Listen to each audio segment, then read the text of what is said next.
Genocide ہی کر رہا ہے۔ بات کریں آرڈر کی تو اسرائیل کو کورٹ کی طرف سے 6 آرڈرز دیے گئے ہیں، جس میں سے پہلا تو یہی ہے کہ اس کو میک شیور کرنا ہوگا کہ آگے کلنگ نہ ہو عام لوگوں کی، مطلب کہ ہر کام کو روکنا ہوگا کہ جس کے ذریعے سے جینوسائیڈ ہو۔ اس کے علاوہ 1948 کا جو جینوسائیڈ کنونشن ہے، مطلب ایک پورا رول ہے اس چیز کو لے کر، اس کو فالو کرنا ہوگا اور اس سے بالکل بھی باہر نہیں نکلے گا۔ اس کے علاوہ ہیومینیٹیرین ایڈز کے جس کو لگاتار اسرائیل رفح بارڈر کے ذریعے سے بلاک کرتا آیا ہے، اس کو بھی اب پوری طریقے سے آزاد کرنا ہوگا، یعنی کھانا، پانی، دوا، یہ ساری چیزیں آسانی کے ساتھ جلد از جلد غزہ میں پہنچتی رہیں۔ ساتھ ہی ساتھ آرڈر دیا گیا ہے کہ وہ کسی بھی ثبوت کو یعنی کہ ایویڈنس کو چھپانے کی یا پھر مٹانے کی کوشش نہیں کرے گا۔ ایسے ایویڈنس، ایسے ثبوت کے جو آگے کیس میں کام آئیں گے۔ ان 6 آرڈرز میں سے ایک حیران کر دینے والا آرڈر یہ بھی ہے کہ وہ سارے لوگ، اب وہ چاہیں منسٹر ہوں، فوجی ہوں یا اور بھی کسی سیکٹر سے جڑے ہوئے لوگ ہوں کہ جنہوں نے اس پورے معاملے میں حصہ لیا ہے،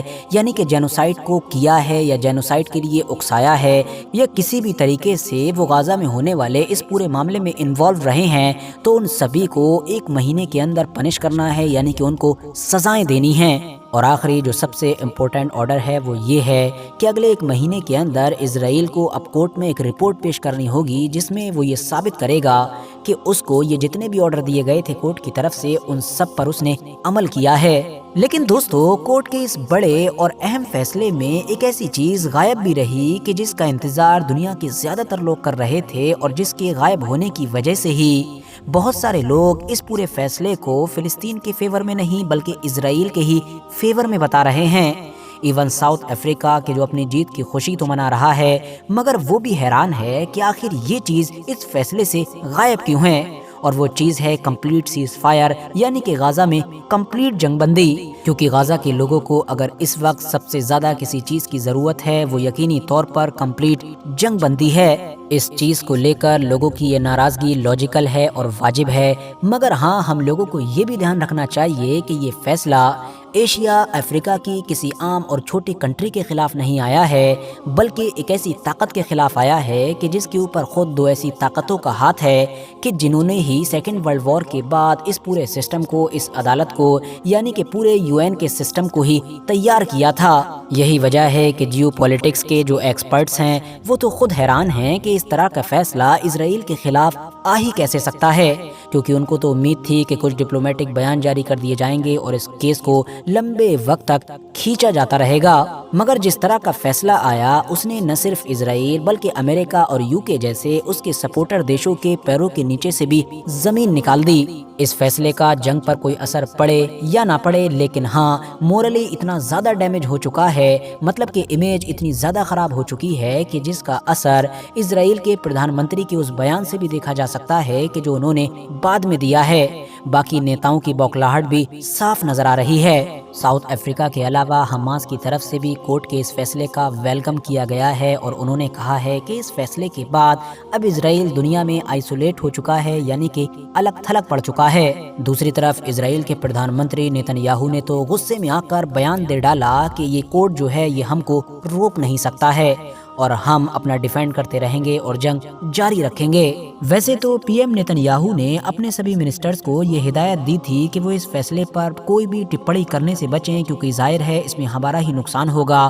مگر اس کے باوجود بھی ان کے الگ الگ منتریوں نے الگ الگ طرح کے بیان دیے۔ کسی نے کہا کہ یہ کورٹ ہی یہودی ورودی ہے، تو کسی نے کہہ ڈالا کہ کورٹ نے ہماری امیدوں سے کہیں الگ جا کر فیصلہ کیا ہے، کورٹ کو تو شروع میں ہی یہ مقدمہ دور اٹھا کر پھینک دینا چاہیے تھا۔ فی الحال اب دیکھنا یہ ہوگا کہ امریکہ، UK اور جرمنی جیسے دیش کہ جن کی عام پبلک تو فلسطینیوں کے ساتھ کھڑی ہے، مگر وہاں کی گورنمنٹ لگاتار اسرائیل کو سپورٹ کرتی آ رہی تھی، ساتھ ہی ساتھ وہاں کے نیتا کھلے طور پر اپنی پبلک سے بیانوں میں یہ بھی کہتے آ رہے تھے کہ اسرائیل کو ڈیفینڈ کرنے کا رائٹ ہے اور وہ کوئی جینوسائیڈ وغیرہ نہیں کر رہا ہے۔ اب دیکھتے ہیں کہ آخر وہ یہی بات دوبارہ اپنی پبلک کے سامنے کس طرح سے کہیں گے، کیونکہ ظاہر ہے اب پبلک کو ایک بڑا پوائنٹ مل چکا ہے۔ وہ سارے ہی الزام کہ جو عام پبلک کی طرف سے صرف سڑکوں پہ اسرائیل کے اوپر لگائے جاتے تھے، اب وہ ساری چیزیں کورٹ اپنے منہ سے ایکسپٹ کر چکا ہے۔ فی الحال آج کا یہ ویڈیو ختم کرنے سے پہلے میں آپ لوگوں سے یہ ریکویسٹ بھی ضرور کرنا چاہوں گا کہ آپ لوگ میرے سیکنڈ چینل کو کہ جس پر میں نیوز اور مینلی اسرائیل اور فلسطین کے میٹر کو کور کرتا ہوں اس کو بھی سبسکرائب کریں۔ ڈسکرپشن اور کمنٹس باکس میں لنک مل جائے گا، باقی یوٹیوب پر ساجد زوہیب لکھ کر بھی سرچ کر سکتے ہیں۔ یہ ویڈیو بھی اگر انفارمیٹیو لگی ہو تو لائک کرنے کے ساتھ ساتھ دوستوں کے ساتھ ضرور شیئر کریں، اور ہاں اسی طرح کی ویڈیوز ہمیشہ دیکھنے کے لیے اس چینل کو بھی ضرور سبسکرائب کر لیں۔